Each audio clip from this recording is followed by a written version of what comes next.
Hello wherever you are, welcome to Media and Society class. Today we are going to discuss about a very important concept that applies to media and society. As we said, there is no way media can exist without society, and society cannot exist without media. People always want to be informed of what is going on, and people cannot inform people who are not existing. That's why media is always integrated with the society, and the society is always integrating with the media.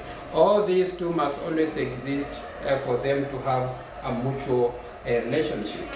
So we are going to discuss about what is called celebrity, what is called culture, and what is called globalization. We have discussed about culture, we are going to measure about celebrity and globalization. First of all, from that celebrity simply means people who are famous or else out of fame. And out of fame, you are able to influence people in the society. People who have positive image in terms of influencing the others can easily be able to change the way people think about or else perceive about things. That's why in a discussion about media ideologies, the idea that the celeb come up with is going to have a very big impact on the members of the public or members of the society. So celebrity is whereby people who have fame or else who are known, people who are also influential in the society are able to come up with the way of influencing the way the others are going to perceive things, or the way the others are going to think about what is happening, what is going on within the society. So you have different types of celebrities. Celebrities can be out of people who are acting, maybe out of acting. You become famous, maybe you're acting in a certain comedy, a certain movie, a certain soap opera, action, science fiction program, and out of that you become so famous, you become a celeb, which means whatever you do, you are having enough followers in the society who are going to either follow you, and you have the others who are going to dislike what you are doing or else what you are having in the community. You can also be a celeb out of performance, maybe you are a good actor. You can be a celeb out of, let's say, talent. You are good in athletics, you are good, let's say, in playing football, you are good, let's say, in singing, and you become a celeb. Out of that, you become famous in the society. Whatever you do or whatever you say is likely to have either a positive or a negative impact on the members of the society. It can also be out of science. Maybe you are an inventor, invented something that people are always desiring. For example, at the moment, people are desiring for someone to come up with a vaccine for coronavirus. If you happen to be that particular person, you can easily become a celeb out of your invention or else out of what you have invented out of the world of science. Or else out of visionaries, people have great ideas.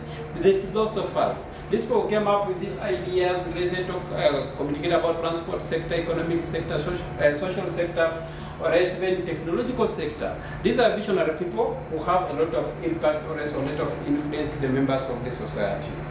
Then celeb can also be out of what someone like, what someone does in the society, what someone like doing most often than not in the community or in the society can easily have an impact on the members of the public.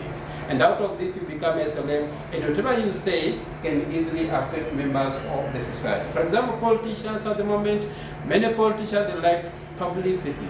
They like being loved, being followed by the members of the public. Out of that, whatever they say, whatever they do is likely to influence members of the society.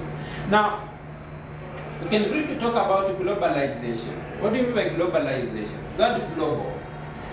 Globalization means the world has become a global village. People can easily interact regardless of where you are, regardless of where you come from. You can easily communicate with any member of the society, wherever he is or wherever she is. That's why we say that the world has become a global village, or what we refer to as globalization.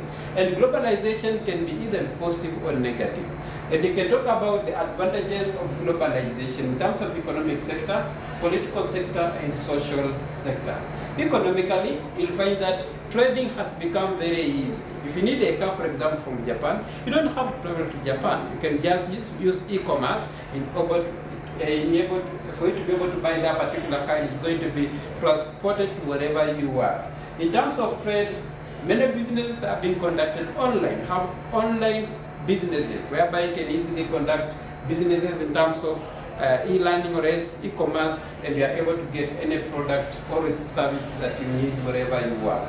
In terms of politics, Many people have been able to borrow political ideas from different political scenarios, from different countries. For example, even in Kenya, we normally borrow a lot of information from other countries, or a lot of law from other countries. We are borrowing a lot of ideologies from other countries that is driving the political aspect of this country. Socially, people are able to integrate, people are able to interact, to socialize wherever you are by use of social media platform. You can use Facebook, Twitter, Skype, WhatsApp. All these things have been facilitated as a result of globalization. Despite the fact that they have advantages of globalization, it still has what is called disadvantages. And some of the main disadvantages of globalization is that it has led to neo-colonialism. You're going to find that despite the fact that they're doing trade with other countries outside this nation, with the rates across the globe, not all countries have equal purchasing power. And out of that, those countries that have, let's say, their advantages in terms of purchasing powers, they're likely to influence the other countries that are still developing, or they can easily manipulate what is happening in the developing nations or else underdeveloped countries. When they come up with their ideologies, the ideas that they're going to use to do what? To achieve whatever they want to realize, regardless of the cost, because they have the funds, they have the resources. But some developing countries don't have these adequate resources to be able to enable them to compete fairly with the developed nations. Despite the fact that we are having advantages of globalization, you'll find that we have what is called trade imbalances. We have those countries like the US, the Japanese, like the Chinese, the Russians. These people have very high purchasing power in terms of law. They are among the veto powers, right? The G5 powers. So they have many advantages compared to developing nations, despite the fact that we are happy because of globalization, we don't have equal rights in decision making, or else we don't have adequate rights in decision making. Still, we have what is called westernization, whereby we are borrowing a lot from Western culture. Most of the, let's say for example in our country, many people are borrowing what is happening in the US, what is happening in the Russian country, what is happening in Italy, what is happening, let's say, in the Chinese world, out of westernization. And out of westernization, we are going to affect our individual culture, whereas our local culture is being affected by what we learn, what we read, what we learn, what we watch from the European countries or from the America. And out of that, globalization has affected our culture to a very high extent. Thank you for your time. Let's meet next time at the same place.